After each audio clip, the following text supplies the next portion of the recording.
Alibaba's down over 60% from its highs in 2020. And one viewer asked, how low does the share price have to go before you cut your losses? And that's what we're going to be covering in this video. So smash that like button and subscribe if you're new. You're watching More Money. Let's get it. What's up, guys? You guys already know that I do my weekly financial statement modeling course that I put on for free for everyone.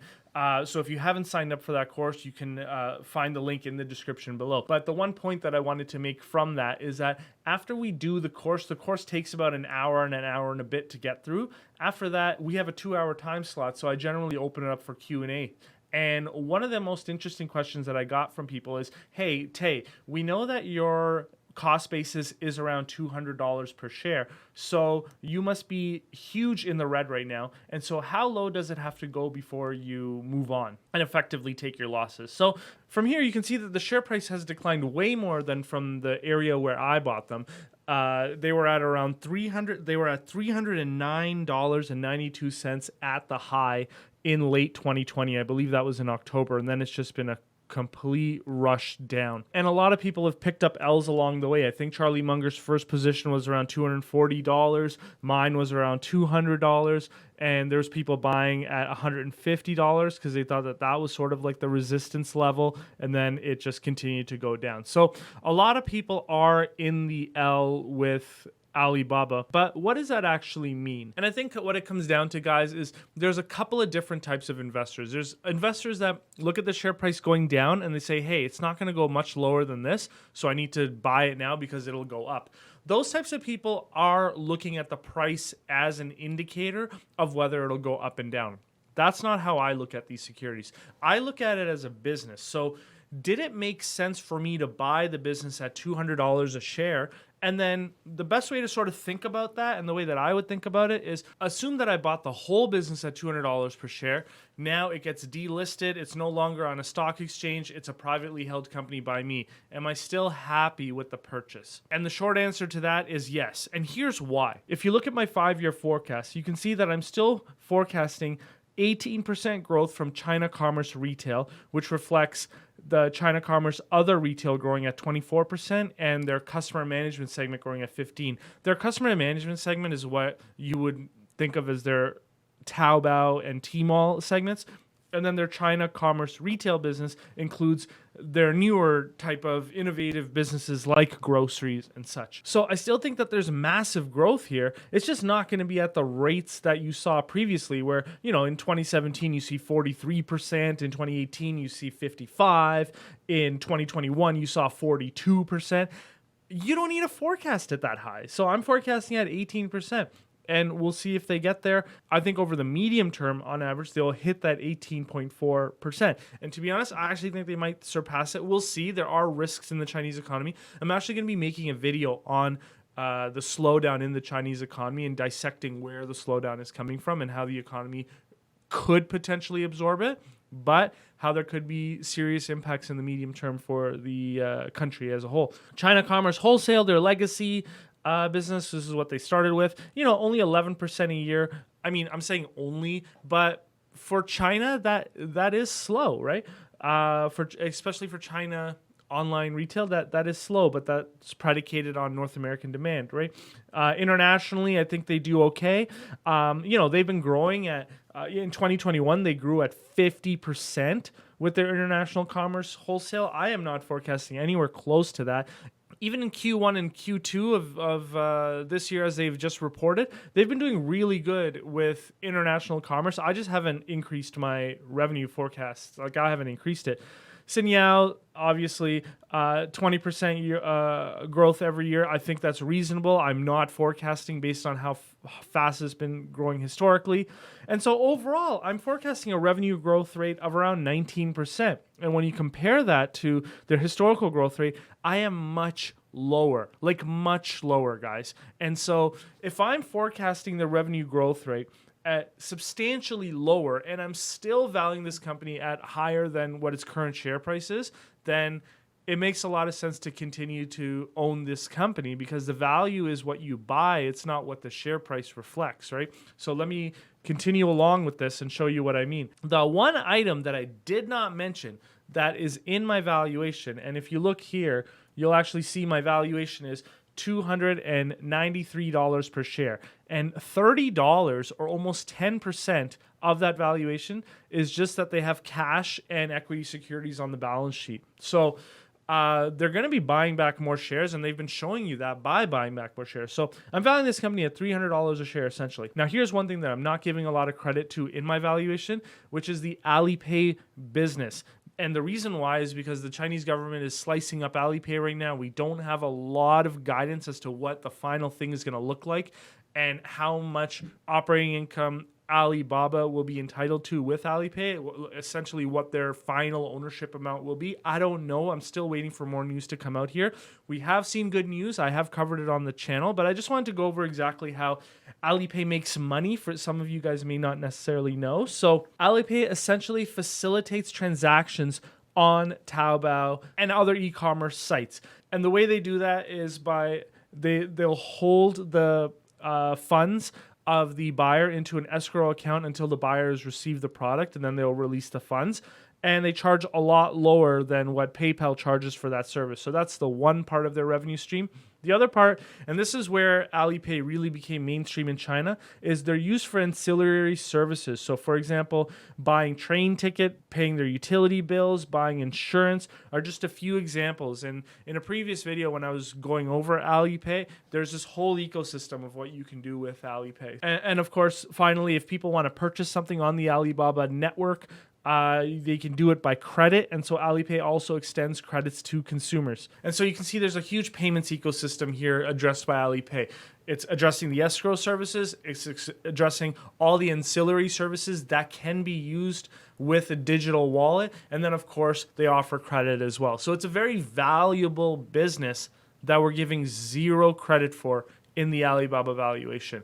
Once investors get a little bit more information on what this looks like, I believe that more and more people will start including Alipay into their valuations, and it'll take up their ultimate valuation of Alibaba. I know it will do that for me. Now, quickly, what I wanted to show you is Alipay is a future-focused company. You can see here that they just created the world's first blockchain-based cross-border remittance service. And I've always said that the value in Bitcoin is the ability to transfer the money overseas very cheap. And so that's what they went right after. Second thing is they're investing in the Internet of Things technology. So some of the areas where Alipay is present right now is unintended monitoring, contactless payments, smart stores, and smart travel. And smart travel, I think, would be like all of your information would just be on your cell phone, so you don't have to carry around boarding passes or anything like that. And I think we've already seen that in North America as well. When it comes to the database, Alipay just launched their ocean-based distributed database, which set a world record while beating its own performance by 11 times. And so when we talk about the revolution into Web 3.0, this is what we're talking about. The next one is artificial intelligence. Once again, something that Alibaba Cloud mentioned in their investor day. And so Alipay is developing machine learning, image recognition, facial recognition, and natural language processing capabilities. Finally, with security, they're relying on 8 security laboratories to carry out research on cutting-edge security technologies. This is all the stuff that we're hearing from other companies like Alibaba Cloud as well. And so you know the direction that we're heading in the future with autonomous driving, cloud computing networks, etc. Payments technology is going to be a really important component of that. So Alipay is really positioning themselves to be the dominant payment platform in the new economy. In other words, guys, it's worth something. Now, in addition to that, I made you guys a chart here. So basically a thought experiment. So what I'm saying here is what happens if you invested in Alibaba with 100% of your portfolio in year 1, and then in year 2, that Alibaba position went down by 50%, and then every year after that, it just continues to go down more and more. So effectively, your Alibaba position just goes to zero. Well, when you think of it from the life cycle of an investor, you're still saving and investing every year thereafter. So you can see that in year 1, your total BABA position of 50,000, it reflects your total portfolio. But in year 2, you invested another 50,000 or you saved another 50,000. So although your BABA position went down to 25,000, your other positions now reflect 50,000. So you have 75,000 in your portfolio. and then so on and so forth. So the assumption here is that the other positions that you're taking on are not going up at all. And still, based on that logic, you can see that your total portfolio is increasing every year, despite every year your Alibaba position is going down. So what am I saying here? I'm saying that if you are super levered to Alibaba right now, and I know a lot of you guys have Alibaba as your largest position, what I would recommend is, irrespective of if you think it's the best opportunity in the world, I would never recommend having your whole portfolio in it. That being said, you don't necessarily have to take the losses just to diversify your portfolio today. You can diversify over time, which is what this chart is showing you. So when we go back to that question of when is the best time for me to sell Alibaba, or how low should the price go before I sell Alibaba, the answer is I don't care how low it goes, so long as the story doesn't change.